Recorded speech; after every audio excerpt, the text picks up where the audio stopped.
L'économie.com, sur son site d'information en ligne, dévoile la une de son mensuel thématique du mois de mai. Le journal, dans sa version tabloïde, ouvre un dossier sur la recherche scientifique. En titre, on peut lire « Pourquoi le Cameroun ne progresse pas ?» Analyse, commentaire, décryptage dans ce numéro spécial à retrouver en kiosque. Le ministre des Finances et du Budget, Tahir Ahmed Goulié, se félicite du bon fonctionnement des institutions bancaires. Il a, au cours d'une rencontre, donné d'importantes orientations pour une meilleure gestion des affaires en temps de crise. Le site d'information en ligne chatinfo.com en fait écho. L'État du Niger, à travers sa direction générale du Trésor et de la comptabilité publique, a obtenu un montant de 70 milliards de francs CFA sur le marché financier de l'Union monétaire ouest-africaine au terme de son émission d'obligations de relance du Trésor de maturité 3,5 et 10 ans organisée en partenariat avec l'agence UMOA,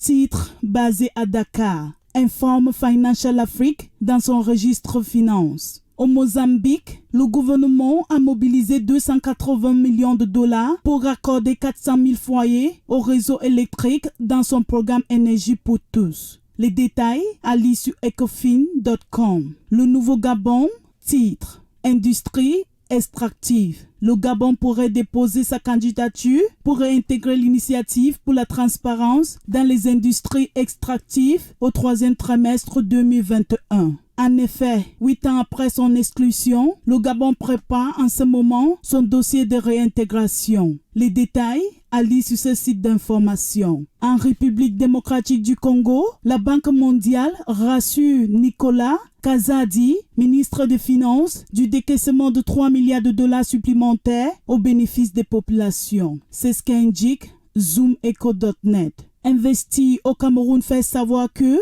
malgré l'intensification de pluie au Cameroun, les prix du cacao caracolent toujours à plus de 1000 francs CFA. Pour réduire les délestages, le Cameroun veut installer 30 MW de soleil modulaire et mobile dans le septentrion en 2021, informe Business in Cameroon. Ecomatin.com, titre Coopération. La Corée s'intéresse au secteur énergétique camerounais. C'est en effet ce qui ressort du 10e forum de coopération économique et énergétique Corée-Cameroun qui a eu lieu le 5 mai 2021 à Yaoundé et qui a permis aux deux pays d'explorer le potentiel et les opportunités d'investissement et partenariat dans le domaine de l'énergie. Concluons cette revue de presse économique africaine au Bénin. Le journal Akotounou.com informe du lancement de la 44e promotion du Centre Ouest africain de formation et d'études bancaires. Pour avoir plus d'informations sur l'actualité économique africaine, abonnez-vous sur nos différentes pages à l'adresse